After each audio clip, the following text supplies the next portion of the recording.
Hello friends, current unplug by Rajiv के आज के वीडियो में हम लोग चर्चा करेंगे कि आखिर इस दुनिया को हो क्या गया है। विश्व भर में हम देख रहे हैं कि लोग सड़कों पे हैं। कहीं थाईलैंड में हमें दिख रहा है कि सरकार गिरे जा रही है, कोर्ट बीच में हस्तक्षेप कर रहा है, लोग सड़कों पे हैं। तो नेपाल में हम देख रहे हैं कि लोग अक्रॉस द पार्टी लाइन जो है, जनता नेताओं की कुटाई कर रही है, पिटाई कर रही है, उनके घरों को आग के हवाले सुपुर्द कर दिया जा रहा है। यहां तक कि जो विश्व की महाशक्ति है अमेरिका, वहां पर भी एक युवा नेता को सरेआम जो है उसकी गोली मारकर हत्या कर दी जा रही है। और उसके बाद में जिस तरीके से सोशल मीडिया में इस चीज के खिलाफ रिपब्लिकन्स या कंजर्वेटिव्स जो कार्यकर्ता हैं वो लामबंद हो रहे हैं, वो अपने आप में आने वाले दिनों में नई चुनौतियों को कैसे पेश करेगा, उसकी कहानी जो है वो हमें भविष्य में पता चलेगी। फ्रांस, जिसके ऊपर में मैंने ऑलरेडी 15-20 दिन पहले एक वीडियो बनाया था कि फ्रांस में अस्थिरता है, और बताया था कि कैसे 114% debt to GDP ratio France का हो गया है। वहां भी विगत एक वर्ष में 3 सरकारें यानी 3 प्रधानमंत्री चेंज हो चुके हैं 1 से 1.5 वर्ष में। तो ये विश्व में हो क्या रहा है, हर जगह राजनीतिक अस्थिरता दिख रही है। इससे डेवलपिंग नेशन और डेवलप्ड वर्ल्ड दोनों के दोनों जो है वो प्रभावित हो रहे हैं। अमेरिका जैसा राष्ट्र, फ्रांस जैसा राष्ट्र जहां एक तरफ प्रभावित हो रहा है, वहीं छोटी इकोनॉमी नेपाल जैसा राष्ट्र भी जो है वो भी प्रभावित हो रहा है। तो इस जियोपॉलिटिकल टॉपिक पे बात करने के लिए आज हमारे साथ में सुब्रतो चैटर्जी जी साहब हैं। ये किसी भी तरीके के इंट्रोडक्शन के मोहताज नहीं है, ऑलरेडी 2-3 प्रोग्राम्स में आ चुके हैं, बहुत ही इंटेलेक्चुअल पर्सनालिटी है, और जियोपॉलिटिकल टॉपिक्स पे आपने इनके विचार पहले भी सुने हैं। चैटर्जी साहब, आपका बहुत बहुत स्वागत है करंट अनप्लग बाय राजीव के इस वीडियो में। सर धन्यवाद, और सभी दर्शकों का भी। सर, मैं आपसे यही सवाल समझना चाहूंगा, जानना चाहूंगा कि ये क्या हो गया है दुनिया को, क्यों लोग जो हैं वो सड़कों पे हमें नजर आ रहे हैं, हर तरफ संघर्ष, हर तरफ जन आंदोलन। आखिर क्या हुआ है ऐसा जियोपॉलिटिकल सिनेरियो में कि तमाम तरीके के लोग जो हैं वो सड़कों पे निकल आए? 2-3 चीजें महत्वपूर्ण हैं, दो बार बता दूं। 90s में सोवियत यूनियन के विघटन के बाद जो ग्लोबलाइजेशन एंड ग्लोबल विलेज का कॉन्सेप्ट उभरा था, एडवांस्ड इकोनॉमीज ने इनको WTO स्थापित किया, IMF का रोल बड़ा होता गया, वर्ल्ड बैंक का रोल बड़ा होता गया। तो उस समय क्या हुआ था कि ये एक काउंटर नेशनलिज्म स्थापित हुआ था दुनिया में। वो एक नैरेटिव बना था कि नेशन और नेशनहुड एंड नेशनलिज्म से आगे बढ़कर चलो हम लोग पूरे विश्व को एक विलेज की तरफ से देखें और एक सामूहिक उत्थान साझेदारी के थ्रू से, आर्थिक साझेदारी के माध्यम से हम इस रास्ते पर चले। लेकिन जो समझने वाले लोग थे वो समझ रहे थे कि इट्स ओनली ए फैसाड। जो पूंजीवादी उन्नत रूप से जो उन्नत देश, जो सशक्त इकोनॉमीज है, उनको अपने माल के खपत के लिए बाजार की जरूरत थी। और तीसरी दुनिया सबसे बड़ी दुनिया थी, दुनिया का सबसे बड़ा पॉपुलेशन का सबसे बड़ा हिस्सा तीसरी दुनिया में था। लेकिन तीसरी दुनिया की क्रय शक्ति क्षीण होते होते होते it was a paper thin reality. तीसरी दुनिया में क्रय शक्ति बची ही नहीं। एक मिनट में दर्शकों की समझ के लिए बता दूं, तीसरी दुनिया से सर का अर्थ है पहली दुनिया यानी डेवलप्ड वर्ल्ड, जो वेस्टर्न ब्लॉक था, जो अमेरिका, ब्रिटेन, फ्रांस, ये जो G7 के नेशंस हैं, ये पहली दुनिया थी जो कैपिटलिस्ट मॉडल में विश्वास करते थे। दूसरी दुनिया यानी कम्युनिस्ट रजीम, यूएसएसआर, जो वॉर्सो पैक्ट के अंदर में अलग अलग जो देश थे वो हुआ। और तीसरी दुनिया यानी डेवलपिंग वर्ल्ड, जिसमें अधिकतर गुटनिरपेक्ष राष्ट्र थे।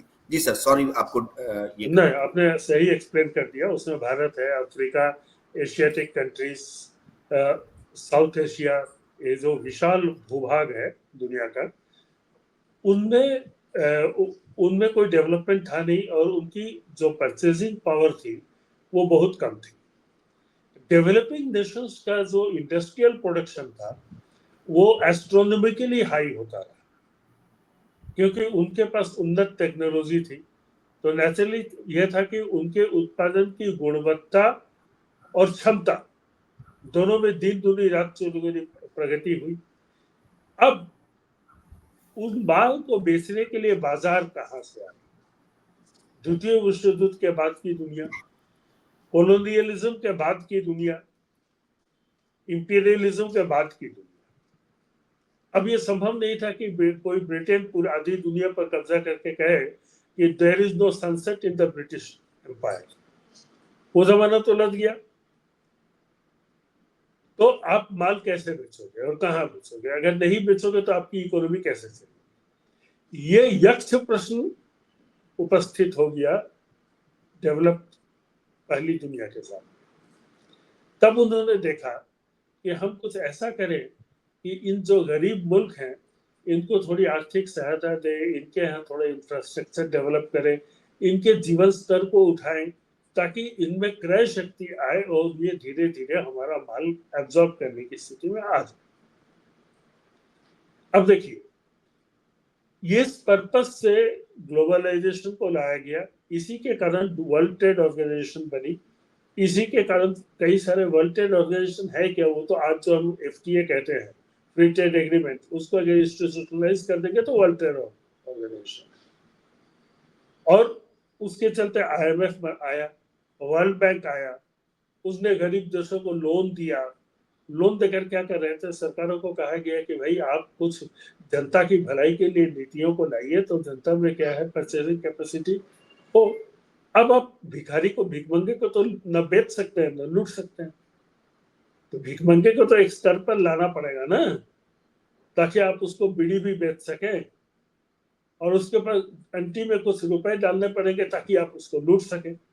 तो पहला उनका था कि हम उस भिखमंगे की हालत से हो। लेकिन हुआ ये कि इसके फलस्वरूप जब यहाँ पर थोड़ी आर्थिक संपन्नता आने लगी, बाजार जब खुला, अर्थव्यवस्था जब खुला 90s में, तो उसका एक नतीजा ये भी हुआ कि नेशनल कैपिटल का ग्रोथ हो, देशी पूंजी का। मतलब हमारे यहाँ ओनिडा भी बनने लगा, never said be owner's pride. Godrej fridge पहले से ही था। इस तरह से कंज्यूमर गुड्स में आप देखेंगे, जिसको हम लोग फास्ट मूविंग कंज्यूमर गुड्स कहते हैं, या जिसको हम लोग मीडियम रेंज लग्जरी गुड्स कहते हैं, टीवी, फ्रिज वगैरह, तो इसकी अनेक अनेक कंपनियां खुलती गई और ये डेवलप। जब डेवलप करते गया तो सवाल हुआ कि सैमसंग इंडिया में आके कैसे बेचे, क्योंकि यहाँ तो ओनिडा था। हार्ले डेविडसन इंडिया में कैसे बेचे, क्योंकि यहाँ तो बुलेट था। तो अब क्या हुआ कि जो इंडिजिनस कैपिटल है, देशी पूंजी और विदेशी पूंजी जो है, इन दोनों के बीच में स्वार्थों का एक टकराव। जब ये टकराव हुआ तो फर्स्ट वर्ल्ड कंट्रीज इकोनॉमिकली तब और भी पावरफुल हो गए थे। आज अमेरिका हमसे 10 गुना बड़ी इकोनॉमी है, चीन हमसे 6 गुना बड़ी इकोनॉमी है। तो they are now negotiating from a position of strength. They are now negotiating from a position of strength. इसीलिए ट्रम्प कहता है कि मैं WTO नहीं मानता, क्योंकि WTO मानने से आप रशियन ऑयल पर सैंक्शन नहीं लगा पाएंगे। उस पर सैंक्शन लगाने के लिए और टैरिफ वॉर करने के लिए आपको WTO की शर्तों को तिलांजलि देनी पड़ेगी। आपने दे दी। नतीजा हुआ क्या कि थर्ड वर्ल्ड कंट्री फिर से प्रेशर में आ गई। चलिए, ये एक हिस्सा है। दूसरा हिस्सा क्या है कि इसी बीच में थर्ड वर्ल्ड कंट्रीज में एक मोनोपोलिस्टिक, डुओपोलिस्टिक क्रोनी कैपिटलिज्म का उदय हुआ, जिसके विरुद्ध में लोगों में असंतोष रहा। और डेवलप्ड कंट्रीज में क्या हुआ, कॉन्सेंट्रेशन ऑफ वेल्थ सिर्फ रिचर क्लास के हुआ, आर्थिक असमानता, इकोनॉमिक इनइक्वालिटी का माहौल रहा। जब इकोनॉमिक इनइक्वालिटी को प्रमोट करने वाली सरकारें आई, प्रमोट करने वाले थेसिस है, जब वेलफेयर स्टेट का कॉन्सेप्ट धीरे धीरे बैकग्राउंड में चला गया, इसके बावजूद ये अमेरिका में आज भी 30% वेलफेयर पर खर्चा करती है सरकार, चाहे वो हेल्थ इंश्योरेंस के माध्यम से हो या शिक्षा के माध्यम से। तो आप क्या बोलोगे अमेरिका को? Leftist capitalist. है तो वो अपने देश में वो करते हैं, लेकिन वो ये नहीं चाहते कि आपके देश में वो, क्योंकि आपके देश में अशांति होगी तो वो अपने हथियार बेचेंगे, अपने देश में ये हो जाएगा तो वहां हथियार उठेंगे, तो उसको बचा के रखना है। यूरोप के साथ भी वही हालत है। रशियन तेल पर प्रतिबंध लगाकर सिर्फ एलएनजी बेचकर यूएस पेट्रोलियम कंपनीज ने $1 ट्रिलियन कमाया है पिछले 2 सालों में। वो कैसे अलाउ करेगा कि रूस का तेल यूरोप खरीदे या इंडिया खरीदे या इंडिया के थ्रू से यूरोप खरीदे? अब देखो क्या हो रहा है कि हर कंट्री में कमोबेश सरकार और जनता, चूंकि जनता ने सरकार को चुना है, ये अपनी जगह पर है, वो एक इलेक्टोरल प्रोसेस है, एक फॉर्मेलिटी है, लेकिन उसके बाद सरकार का स्वार्थ और जनता के स्वार्थ के बीच में सीधा टकराव, और यह टकराव की स्थिति जो है वो धीरे धीरे धीरे धीरे सड़कों पर आ गई। फ्रांस में जो आज हो रहा है उसका कारण वही, वहां की सरकार अमेरिका के सामने झुक रही है, जैसे बीएनपी पारिवास के मामले में फ्रेंच गवर्नमेंट झुकी थी, कभी याद होगा, क्या क्या कॉम्प्रोमाइजेस किए थे। The same compromises French government is doing with US. When the US is forcing France to buy their energy, France is running into loss of millions and millions of dollars, और उनको cut down करना पड़ रहा है जनता की सुविधाओं को। तो फ्रांस की जनता, फ्रांस 1789 की भूमि, ओरिजिनल रिवोल्यूशन की भूमि है, वहां की जनता कभी भी आप ये बर्दाश्त करेगी कि आप अमेरिका की आर्थिक गुलामी करें? नहीं बर्दाश्त करेगी। ये चीजें हो रही है, तो आगे पूछिए थोड़ा और। जी, मैं व्यूअर्स की जानकारी के लिए बता दूं, देखिए फ्रांस का सर ने जिक्र किया, फ्रांस में समस्या ये है कि उनका जो फिस्कल डेफिसिट है वो 5.8% पहुंच गया है, जो बहुत हाई है। साथ ही डेट टू जीडीपी रेशियो, जैसे मैंने पहले बताया था, 114% है। तो अब जो है सरकार फिस्कल डेफिसिट को कम करना चाह रही है, उसके लिए वो वेलफेयर स्कीम्स जो पहले रन कर रही थी उनको कट कर रही है। पर जनता ने कहा कि आप हमारे वेलफेयर स्कीम्स क्यों कट कर रहे हो? जो कॉर्पोरेट टैक्स आपने 35% से घटा के 25% किए, आप वापस से कॉर्पोरेट टैक्स बढ़ा दो। आप हमको क्यों, हमारे ऊपर जो स्कीम्स जो हमारे वेलफेयर के लिए है, आप वो क्यों कट कर रहे हो? मतलब आप लोगों का नुकसान कर रहे हो कुछ कॉर्पोरेट्स के फायदे के लिए। यही नहीं, जैसे मैक्रोन आए थे, मैक्रोन साहब को कहा जाता है कि ये कॉर्पोरेट्स के राष्ट्रपति हैं। आते से ही इन्होंने सबसे पहले गैसोलीन टैक्स लगाया था, जिसके कारण वहां पे पेट्रोल और डीजल महंगे हो गए थे। तो जनता ने वहां पे विद्रोह टाइप कर दिया था, खूब लाखों लोग आंदोलन किए थे, जिसके कारण ये सारी स्थिति पनपी थी कि मैक्रोन साहब को डिसीजन वापस लेना पड़ा। अब वही स्थिति सुब्रतो चैटर्जी साहब बोल रहे हैं कि फिर से वापस आ रही है, जहां जनता और सरकार के हित आपस में टकरा रहे हैं, और उसके पीछे कारण है संयुक्त राष्ट्र अमेरिका की जो पॉलिसी है कि वो हर जगह अपना माल बेचना चाहती है। सर, मैं आपसे ये समझना चाहता हूं, आपकी बात से जो मुझे लग रहा है, जो आपने कहा कि जनता और सरकार के हित टकरा रहे हैं, पर डेमोक्रेसी का जो अर्थ है, प्रजातंत्र का जो अर्थ है, वो तो यही है कि जनता के हितों के लिए सरकार को काम करना है। तो जब जनता के हितों के लिए सरकार को काम करना है, तो ये कैसे हो गया कि सरकार जनता के हितों के खिलाफ जाके अपने हितों के लिए काम करने लगी या अपने आका के हितों के लिए काम करने लगी? ये थोड़ा सा आप समझाइए इसको प्रकाश। इसको समझने के लिए आपको मरणशील पूंजीवाद के स्टेज 2 को समझना। अब ये मान, I start with the hypothesis that the capitalism is dying. Stage 2 क्या है? जैसा कि आपने फ्रांस में कहा कि फिस्कल डेफिसिट को कम करने के लिए फ्रेंच सरकार ने ये कदम लिए जो जन विरोधी हुए। ठीक है, आपको क्या लगता है डोनाल्ड ट्रंप ने जो टैरिफ का गाना गाया वो क्या करने के लिए गाया? यूएस फिस्कल डेफिसिट को कम करने के लिए। वहां भी सेम स्टोरी है। अब क्या है, फ्रांस में भी फिस्कल डेफिसिट, फ्रांस को आप यूरोप का सिंबल मान लें, यूएस में भी फिस्कल डेफिसिट, वहां की सरकार अपनी फिस्कल डेफिसिट को कम करने के लिए टैरिफ वॉर शुरू करती है, सैंक्शन वॉर शुरू करती है। फ्रांस अपने फिस्कल डेफिसिट को कम करने के लिए कैपिटलिस्ट पर टैक्स नहीं लगाकर जनता पर लोड पास ऑन कर रही है। ये आप देखो कॉन्ट्रडिक्शन। तो हो क्या रहा है कि जब प्रेसिडेंट ट्रंप टैरिफ लगाकर फिस्कल डेफिसिट को कम करने की कोशिश में रहते हैं तो जनता उसके खिलाफ विद्रोह नहीं करती, लेकिन जब मैक्रो ऐसी काम को करते हैं जनता पर टैक्स बढ़ाकर तो जनता उसके खिलाफ खड़ी हो जाती। तो अमेरिका स्मार्ट है, स्मार्ट है सिर्फ इतनी बात नहीं है, अमेरिका स्ट्रांग है। इसीलिए मैंने आपको पहले भाग में कहा negotiating from A position of strength, this is what is called negotiating from A position of strength.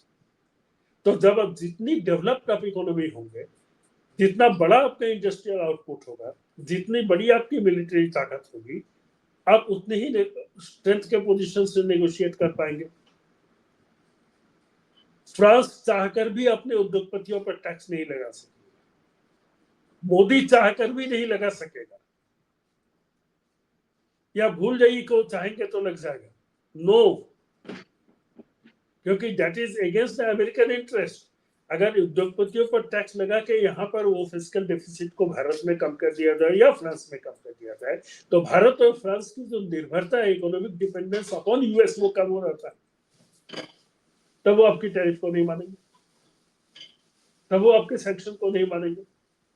इसलिए अदानी को अमेरिकन कोर्ट में उलझा के रखा जाएगा, इसीलिए अंबानी को तेल खरीदने से रोका जाएगा, इसलिए भारत के साथ नेगोशिएट करके फ्रेंच फाइटर प्लेन्स के बदले F-35 का कमांड बेचा जाएगा।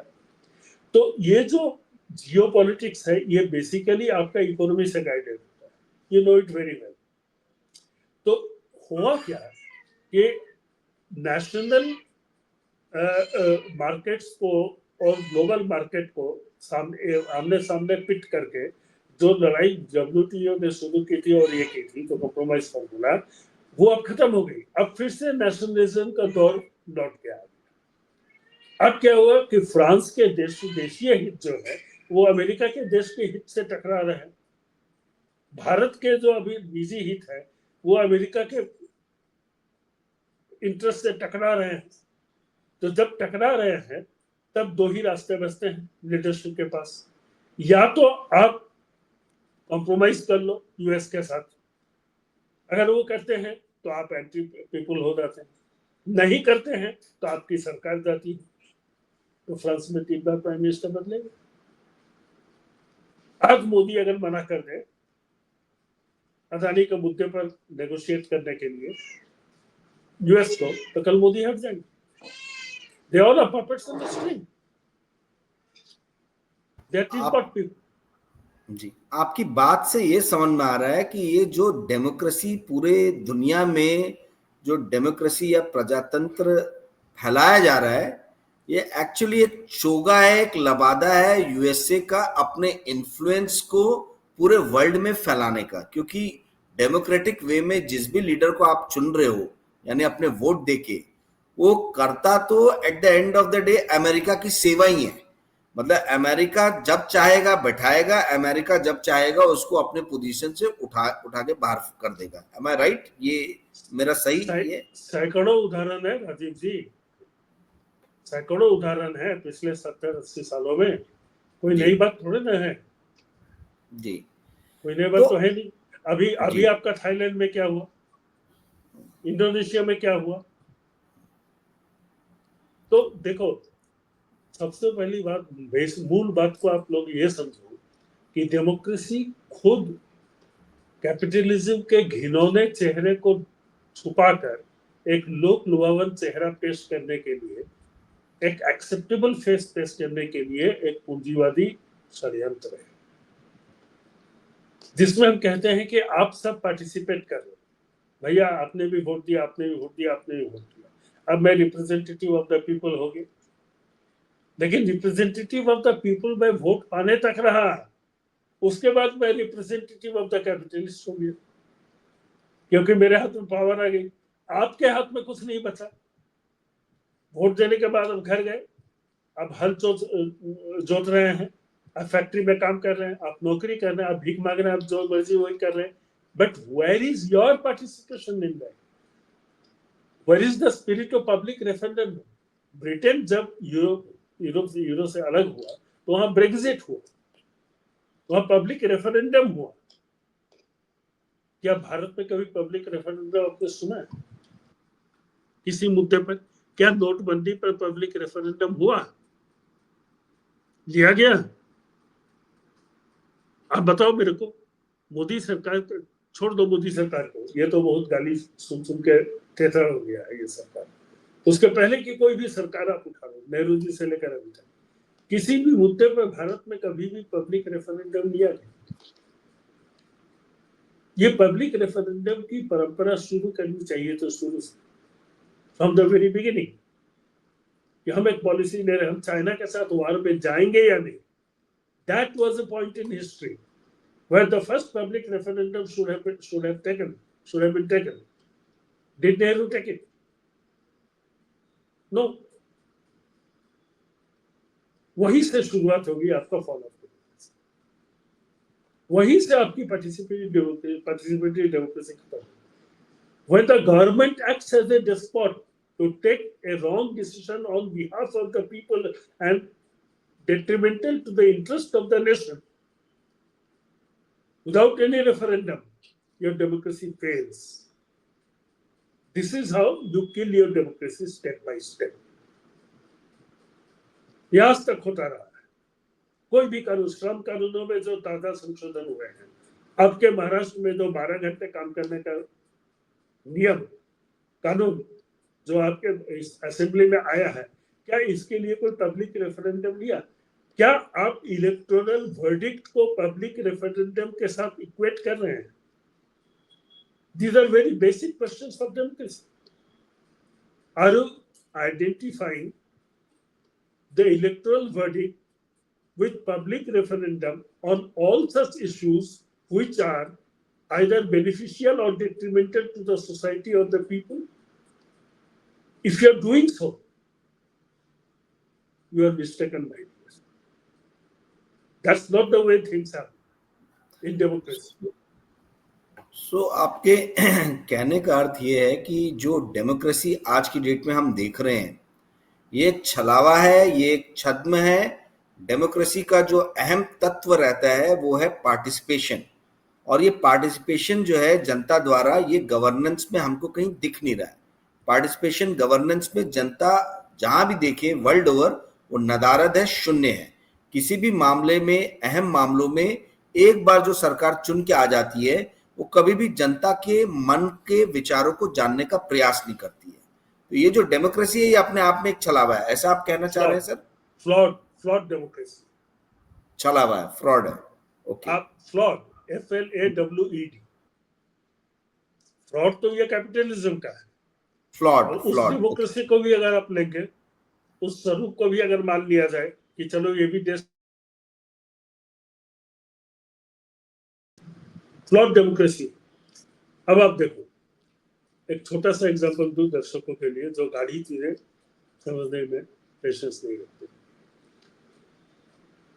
अब 40 रुपया केजी चीनी खरीद कर रात में सोने गए,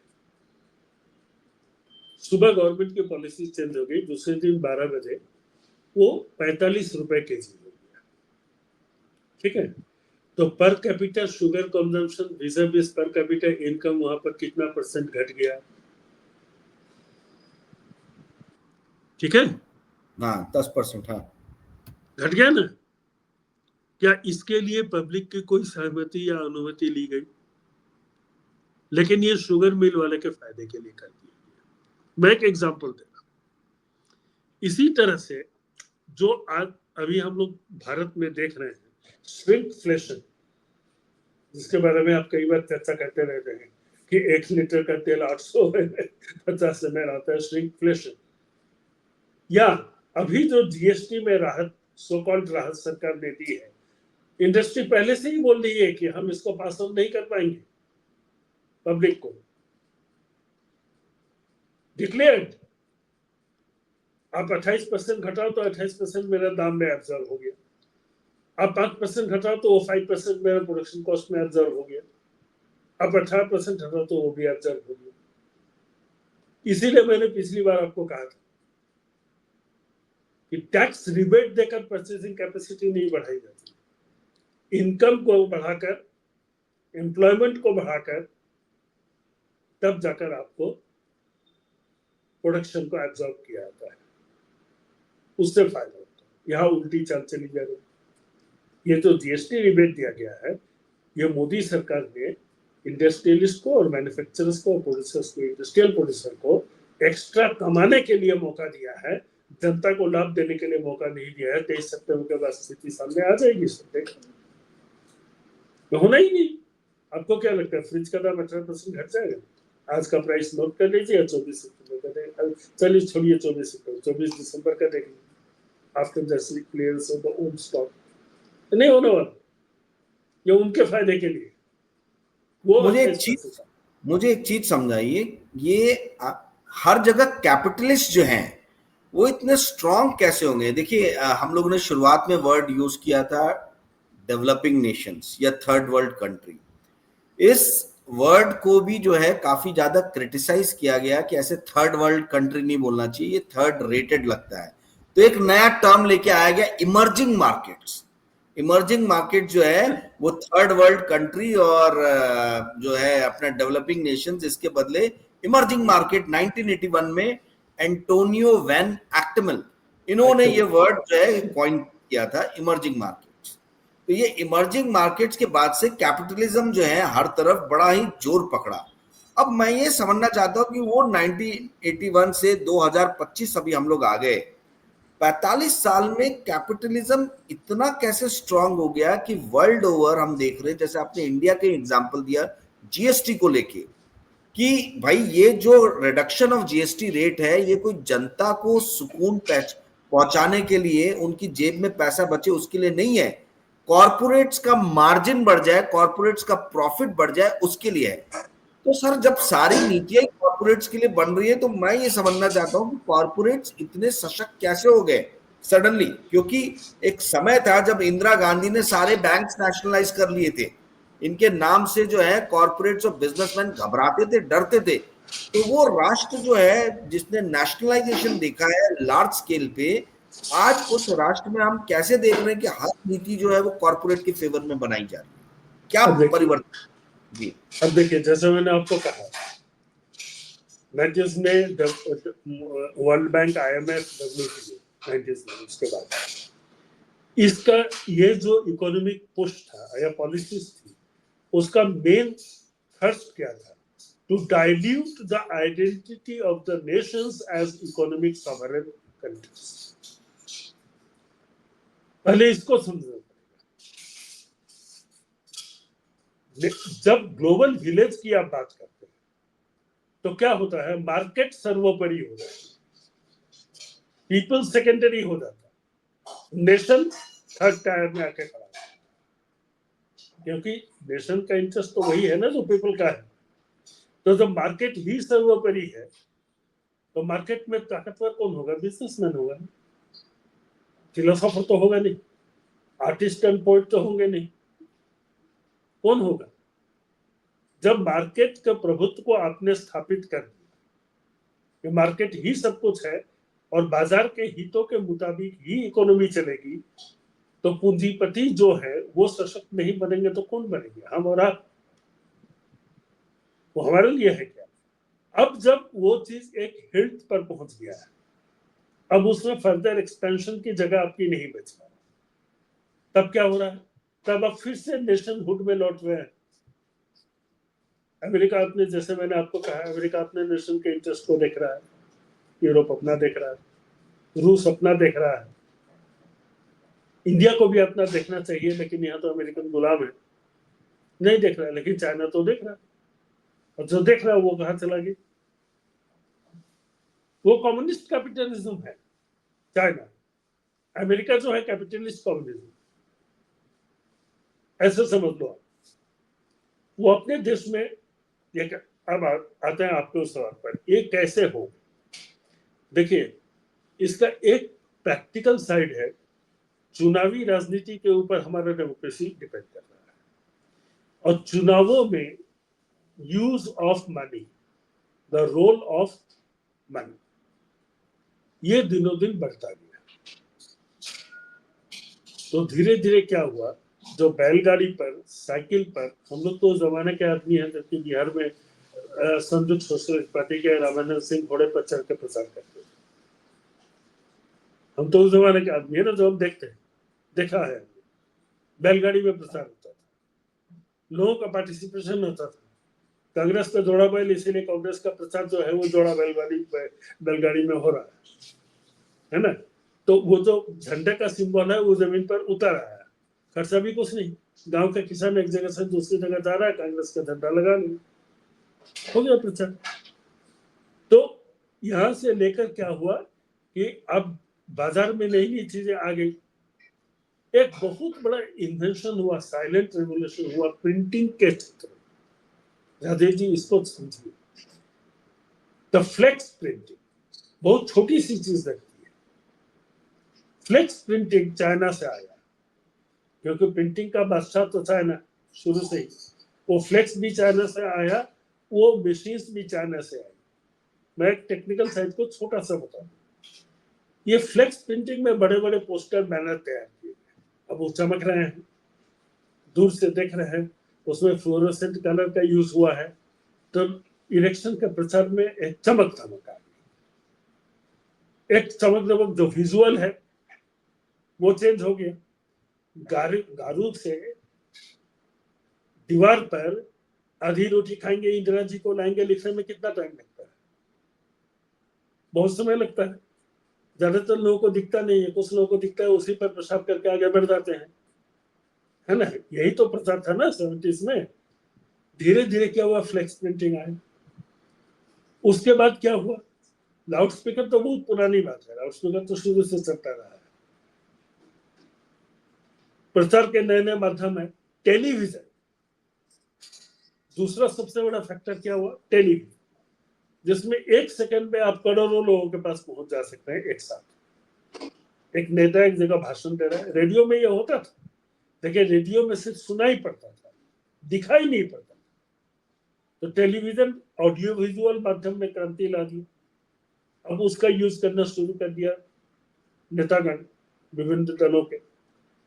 जब उस, आपको याद होगा दूरदर्शन में अलग अलग पार्टी के लिए प्रचार के लिए अलग अलग स्लॉट मिलता था।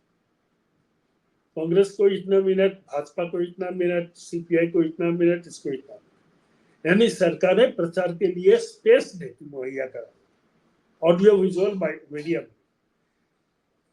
उसमें क्या हुआ, लोग और जुड़े चुनावी प्रचार से। तो ये धीरे धीरे क्या हुआ, कॉस्ट इंटेंसिव होता गया। जब कॉस्ट इंटेंसिव होता गया तो स्पॉन्सर से ही, स्पॉन्सर कौन करेगा? दीपंकर भट्टाचार्य बिहार के पिछले चुनाव में, लोकसभा चुनाव में, उन्होंने 20-20 रुपए का टोकन काट के कई लाख करोड़, 1-2 करोड़ रुपए उन्होंने जमा किए, जमा करके उसी से चुनाव प्रचार किया। दीपंकर रांची आए थे, मुझसे मिलते थे, हम लोग मिले थे, तो मैंने भी अपना को जो भी कंट्रीब्यूशन है किया था वो अपनी जगह पर, लेकिन ही collected the masses and made the whole electioneering campaign a participatory campaign. देखिए क्या बड़ी पार्टियां ये करती हैं, इतनी मेहनत कौन करे? कैडर तो किसी के पास है नहीं, इसको करने के लिए कैडर चाहिए, कैडर तो है ही नहीं। अब टाटा आया, बिरला आया, अंबानी आया, सेठानी आया, दुधानी आया, इस तरह के सेट लोग आ गए। आप क्या चिंता कर, वी आर स्पॉन्सरिंग। हम अगर सीरियल स्पॉन्सर कर सकते हैं, अगर हम क्रिकेट स्पॉन्सर कर सकते हैं, तो क्या हम आपको स्पॉन्सर नहीं कर सकते? हम आपको कर सकते हैं। स्पॉन्सरशिप का युग आ गया। जब स्पॉन्सरशिप का युग आ गया तो आप कभी अपने स्पॉन्सर के अगेंस्ट में तो जा नहीं पाएंगे, उसके आर्थिक हितों के अगेंस्ट में नहीं जा पाएंगे। इसीलिए आप देखोगे ये जो पूंजीवाद का उत्कर्ष हुआ, ये खास करके 1990 के दशक के बाद में हुआ। यानी टेलीविजन आने के बाद तब क्या हुआ, स्पॉन्सरशिप की जरूरत पड़ी। ये स्पॉन्सरशिप बढ़ते बढ़ते चुनावी बॉन्ड जैसी विकृत चीज में कन्वर्ट हुई, जिसको सुप्रीम कोर्ट ने स्टेप डाउन किया। तो आप देखो, जो विभिन्न राजनीतिक दल, विभिन्न पूंजीपति समूह, गुट या व्यक्ति के, उनके स्पॉन्सरशिप पर चलने लगे। जब आप उनके स्पॉन्सरशिप पर चलने लगे तो नीतियां उनके मुताबिक बनेंगी। जब नीतियां उनके मुताबिक बनेंगी तो व्यक्ति के मुताबिक जो भी नीति बनती है, आर्थिक नीति, तो वो सामूहिक स्वार्थ के विरुद्ध में जाता है। आपके घर में 5 मेंबर है, आप एक बच्चे को अगर अपनी इनकम का 50% दे देंगे तो जाहिर सी बात है कि बाकी 50% में बाकी का ये डाइल्यूट होगा। तो धीरे धीरे क्या हुआ, जो नीतियां, आर्थिक नीतियां जो है, पॉलिसीज जो है, वो पूंजीपतियों के हित में बनती। मैंने महाराष्ट्र को उदाहरण क्यों, वो 12 घंटे का काम किसके फेवर में? ये नीति आती कहां से? ये नीति आती है अंबानी अदानी से। वो देवेंद्र फडणवीस जैसे चमचों को एक जूता मारेगा, बोला कि साले ये ला, नहीं लगे तो तेरा गवर्नमेंट गिरा दूंगा, हमें गुलाम चाहिए, लेबर चाहिए। हम 8 घंटे के 12 घंटे को 6-6 घंटे में डिवीजन करके डबल एम्प्लॉयमेंट जनरेट तो हम करेंगे नहीं, ये तो करना नहीं है। उसे तो मैक्सिमाइजेशन ऑफ द प्रॉफिट करना है, वो हम कैसे करेंगे? जो बंदा 8 घंटे काम करता है उसने 12 घंटे काम करे, तो आपके एक तरफ काम के घंटे बढ़ गए, दूसरी तरफ आपका जो ये था ओवर टाइम, 155 घंटे का मैक्सिमम, 135 घंटे का मैक्सिमम, उसको बढ़ा के 155 घंटे कर दी। अब 12 घंटे काम करने के बाद कौन सा बंदा ओवर टाइम करेगा? सो आप मेरे को बताओ। जो ओवर टाइम करता था बीच बीच में लोग 2-4 घंटा, उसी को आपने क्या किया, कैपिटलाइज कर दिया। इस तरह से नीतियां बदली और पूरी दुनिया में बदली है, ये भारत में अकेले नहीं बदली है।